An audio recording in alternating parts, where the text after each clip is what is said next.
Alright, so in this video we're going to talk about Apple's new October event. We're going to cover everything from the new music subscription plan, the Airpods, and the MacBook Pro. Hello, my name is DI and I am a software engineer by day and YouTuber by night. And on this channel we talk about tech news and reviews. Alright, so let's get right into it. Apple's event started off with the new Apple Music subscription plan called Apple Music Voice. Now the catch with their new music subscription plan seems to be that you could only ask Siri to play certain playlists. It's almost like the 2020 version of the iPod Shuffle. And if you don't know what an iPod Shuffle is, exactly, why are we trying to bring it back? Now there's two things that kind of concern me about this plan. And the first is the fact that it's run by Siri. I mean, we do have an Amazon Echo in the house. Messes up quite enough to the point that it does get annoying, but Siri is known to be a lot worse than Alexa, so the fact that you can only control it using Siri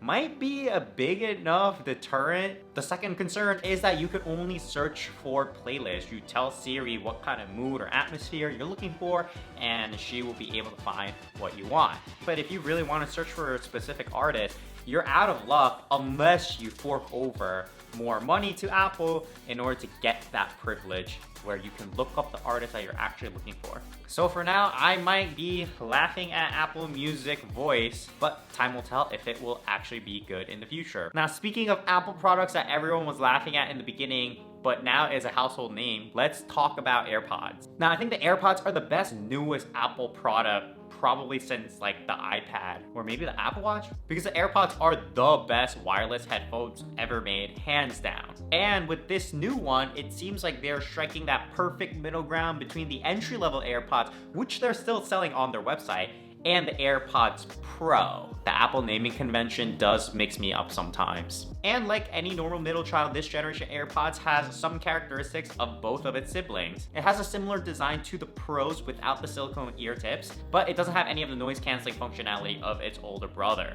Apple is really selling their new spatial audio, and I think it will be a welcome addition that these AirPods are water resistant. Battery life on AirPods are always really important. Seeing that this AirPod has 6 hours of listening time and 3 hours of talking time, I think it's gonna be pretty good. I've already gone and pre-ordered these, so when I finally get my hands on them, of course I'm gonna be making a video on how the new AirPods fit and whether they are a worthy upgrade. And finally, let's talk about the meat of the event. This is all about the new MacBook Pros with the new upgraded M1 chips named the M1 Pro and the M1 Max. So these are my first impressions. I'm really glad that a lot of the old ports are back.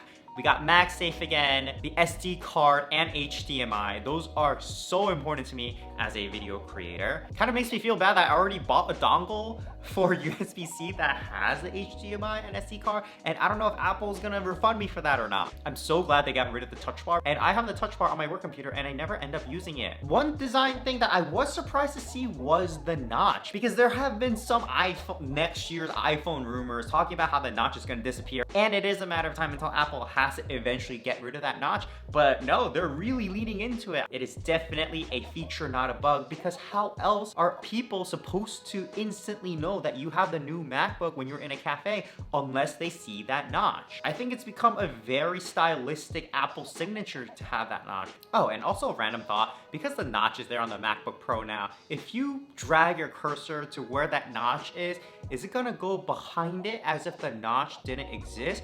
Or is there gonna be a notch-like barrier so your cursor can't even go into that area? The new 1080p webcam is a very welcome addition. I feel like it's been a long time coming for Apple to finally upgrade the webcam on the MacBooks. It's got the ProMotion 120Hz display. That's gonna be really cool. It's got better audio as well. And it really carries that MacBook Pro name again. In these past few years, the difference between the Pro and the Air were getting smaller and smaller. And with this, Apple really pulled ahead with their Pro model line. It's really cool that they're going to be running on Apple's second generation M1 chips now, aptly named the M1 Pro and the M1 Max. Again, this naming scheme sometimes confuses me, but I think that it works pretty well in this scenario. It makes a lot more sense than the A15 Bionic. I don't know what the Bionic stands for. So all those features are really cool, but you know what's not cool? That $2,000 starting price tag. I mean, damn, that's a lot of money. And I have a theory why Apple bumped this straight up to $2,000, and it's because the MacBook Pro is the industry standard standard for software engineers. We get MacBook Pros at work.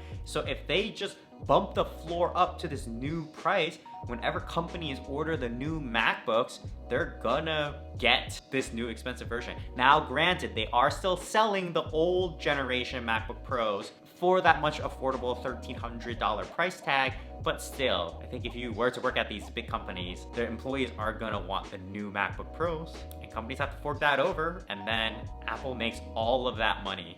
I have also pre-ordered this, so when it comes out, I'm going to put it through the test and put it through my software engineering workflow where I have local environments running, Zoom calls, multiple tabs open, and see how well it performs. I am predicting that it's gonna perform super well, and for the average person, it's more power than you're ever gonna need. So yeah, let me know down in the comments which Apple product you're most excited for. They came out with a lot recently this year. Is it the iPhone, the iPad mini, the new AirPods coming out, the MacBook Pros, whatever it is, let me know down in the comments. I respond to all my comments, so I really love hearing from everyone. Anyways, thanks again so much for watching, and I'll talk to you in the next one.